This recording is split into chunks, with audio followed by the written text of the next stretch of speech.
Hey there, it's Dr. Tom with EBM Fitness Solutions, and in this video we're going to break down single leg Romanian deadlifts and help you to work on improving the overall technique with this movement. It's a simple movement, but it's not an easy movement to do. There's lots of little things that people do to compensate through the movement, okay?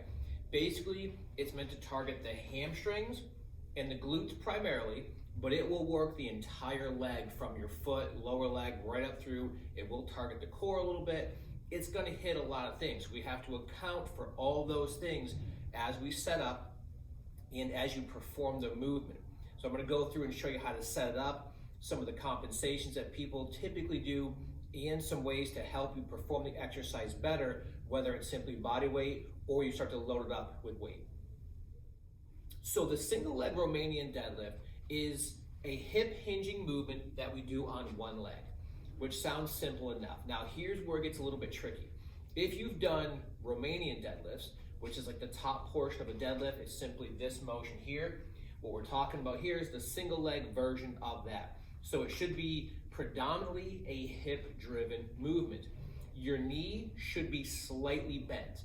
Otherwise, if you lock out your knee and start to do this, you will probably feel pulling all the way down from the back of your leg behind your knee down into your calf. That's no good. That means you're tensioning and stretching the sciatic nerve, not targeting the muscles that we're looking to target. So a slight knee bend will usually help that. It takes the stress off the nerves and puts it more in the muscles where we want it in the first place. So what we're looking to do is have a slight knee bend. We need to brace the core and maintain upper body posture. As we hinge through our hip, there should be no additional upper body movement. Whatever the upper body does, it's because of what the hip is doing. To that point, the other leg kind of goes along with the upper body. So as you start to move, if I start to hinge, what I need to have happen here is whatever leg I'm standing on, my body and the other leg need to go together, right? So if I do this, I don't want this. I don't want this foot hanging down and the upper body rounding forward. They all need to be working together. At the bottom position, you might feel a little pull in the hamstring. That's allowed. But remember, your hamstring stops at the back of your knee, so if that pull goes into your calf, that's becoming more neural tension and not sort of muscles working. The other thing too, when you're looking at range of motion, how far should I go? In general, whether you have a weight in your hand or not, if we maintain good upper body position, when our hand, not the weight, but our hand gets to around knee level.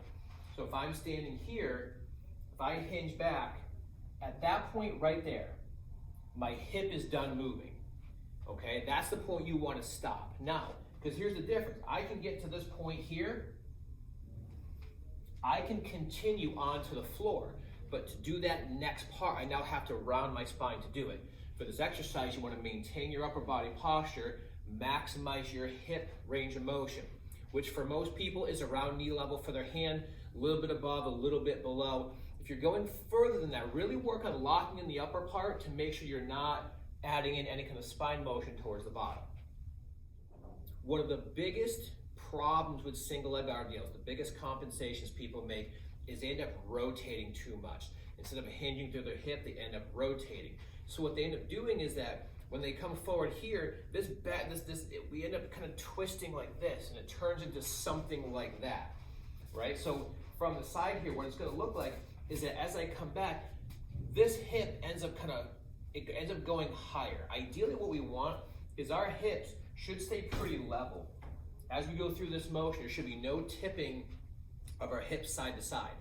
So as you're moving through this motion, if you can do it in front of a mirror, great, but if you're going along and you get this sense that you're kind of twisting or turning or rotating, we want to try to correct that. Now I'm going to give you some sort of tips and some clues and some tricks to help fight that compensation. One of the best things you can do to help learn how to do the single leg RDL properly, or to maybe fix your technique if you've been doing this one for a long time, is to use something for assistance. So a tall foam roller is really helpful. If you're at home, you can use a wall, a chair, countertop, anything. You want to use it just enough to give you a little bit of help, but you're not perching on top of this thing. That's very, very important, right? and you want to have it opposite of the leg you're standing on, okay? So if I'm going to stand on my left leg, the roller goes with my right hand, so with the up leg. What this allows is it helps me to work on all the pieces. It helps with the balance part, right? Here's the thing about balance. If you're doing an exercise, whether it's a balance specific movement or just something on that's one leg or a single leg, if you're all over the place like this, you're going through the motion, you're kind of like, oh look, I'm doing a great job. All you're doing is reinforcing bad habits and problems. You're not improving anything. So using something to help keep you in good overall position and alignment is worth doing. It's not cheating. Your legs will still get sore, you'll get stronger, you will improve the overall quality of the movement, which is really, really important. Down the road, you can work on taking the assistance away, but at least in the beginning, as you're learning the movement, have some assistance. So what we would do is stand here, get this set up, and then I would go through my motion. I usually encourage people to let the roller kind of glide out in front. Otherwise, it kind of gets in your way and you end up coming back to this compensatory position.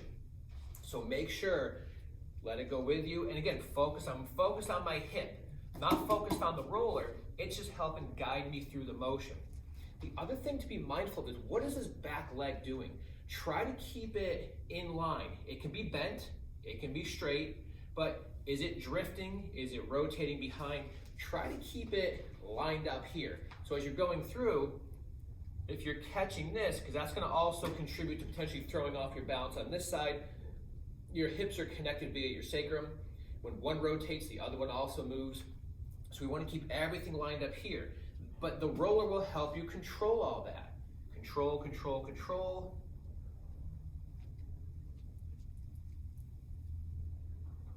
Just like that. So use something for assistance. Now, down the road, you want to add weight. You can absolutely add weight, still keep this.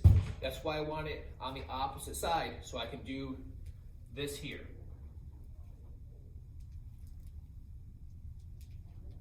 Now, when it comes to weight placement, which hand, both answers are correct.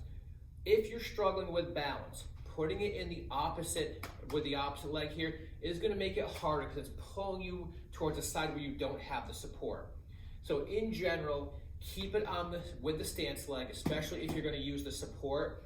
It's still challenging, but it doesn't make it unnecessarily difficult by putting it in the other hand where you don't have the support.